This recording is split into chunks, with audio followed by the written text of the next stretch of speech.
just wanted to share with you guys. Now, so the property we have is from this pole all the way over to this pole down here.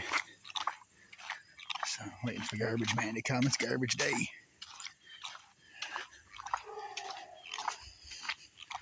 The boat we're gonna clean up, drag it out in the back corner. We'll make our way back that way, and I'll point out where we're gonna put it.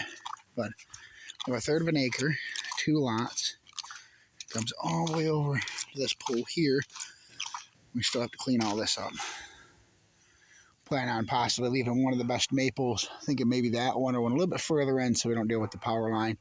So we can have one shade tree with some picnic tables up here.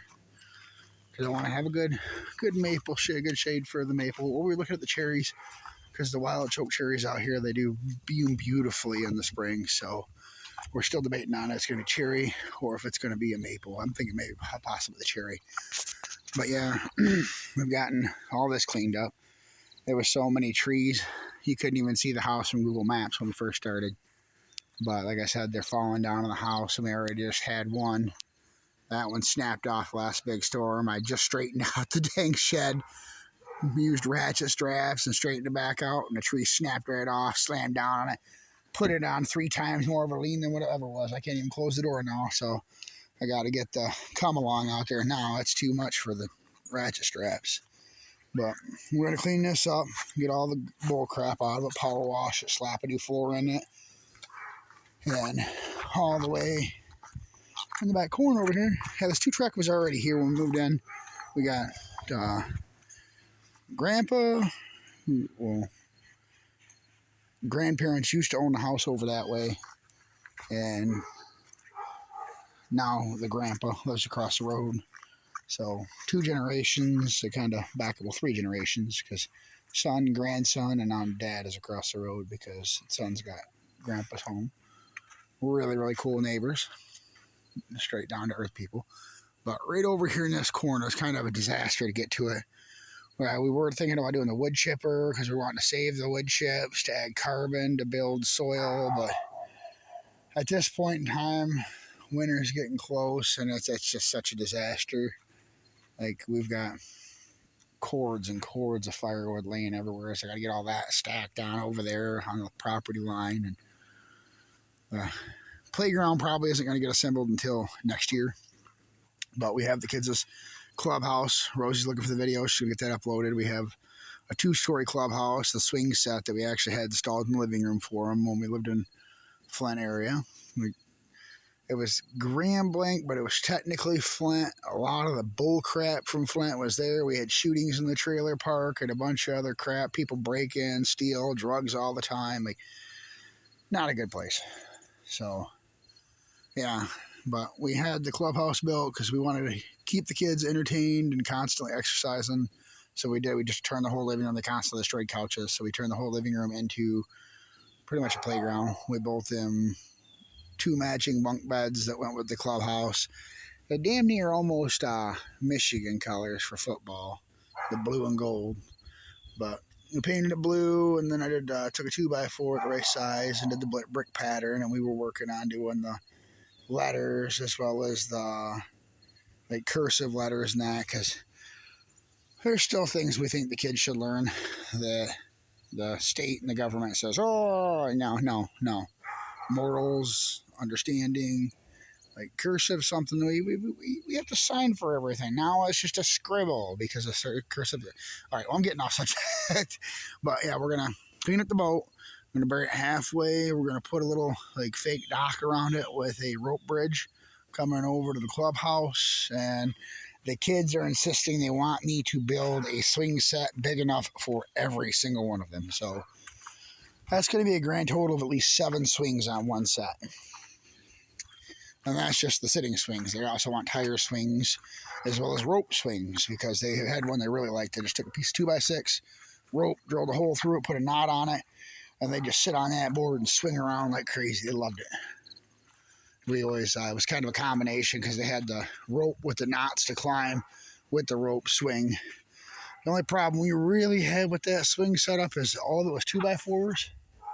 And you can definitely say a couple kids got some knots on their heads. Older kid be swinging when a younger one will run right through. Oop, oop, took that one out. So there was a time or two when when a newer kid would start walking, the swings would get hung up unless supervised because we got sick of kids getting a knot on their head. Ain't no need for all that. Yeah, this thing is growing massive, but we just ain't getting no fruit on it. We're getting them, but they're just not developing. They're like dying right out. Because how sandy it is, the soil is just kind of bad. You can see them in there, they're little. But yeah, we got 1/3 of an acre. If you actually go straight on down there, that's a dead-end dirt road. The dead end's on a trout stream. And I've been told they just crawl them with brook trout. They're not the biggest, but I heard they're pretty tasty. So, I mean, it's a very resourceful place. The neighbors are really nice. Any neighborhood, you have a couple characters, but for the most part, every one of the neighbors that I have met out here have been really nice, very helpful, very respectful. And those who don't really want to deal with anybody, they're not rude about it. They're quite calm and polite. They just want to keep to their own, which is the perfect place where I want to raise my kids. You know, you ain't got nothing nice to say, don't say nothing. Just say, please leave me be. And respect what they ask. Compared to out there in the damn city, people are wanting to scream and yell at each other for no reason. I don't get all that. I did have a buddy ask me how we trim our tomatoes. And this is how we do it. Rosie leaving her energy drink cans. We will come through, and once we have a massive load of fruit, as you can see here, we will come in with scissors and we will strip all the lower leaves, because a lot of them are already just color and the fruit's pulling a lot of nutrition out of them. That way there, it allows sunlight to touch all the fruit so they ripen a little faster, as well as we can see them so we can get them off there quicker. Because I love the indeterminates, because with indeterminates, they ripen over time as there's one slam and huge harvest. But with indeterminates, if you don't get right on it harvest, the plants will start dying back because they register they've done what they needed to do. Because it's just common sense. So everything in this world, we're trying to do one thing: pass along our genetics to ensure the survival of our species.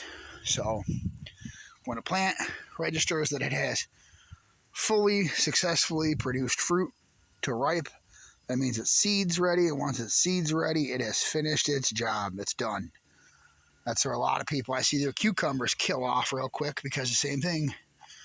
As soon as you have 1 or 2 cucumbers go to seed, they're really known for it. The whole plant will just drop right off.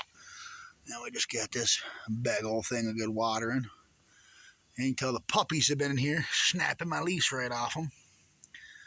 Might have been Rosie too. She's kind of a clutch. She'll step on things all the time, not paying attention.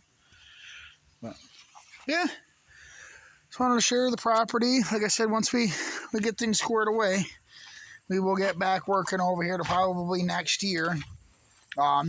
We are talking about possibly putting in a merry-go-round. I know we want to put a teeter-totters. And I know for sure we want to put them little bouncy things on the springs. Although with the kids being a little bigger, we're probably going to have to get a couple springs and some bigger ones. Yeah, I can make it over this way a little bit. But yeah, it's going to be right here after we clean it all up. As you can see, a shad tree snapped right off. But yeah, it's going to be right here. We're going to put a playground.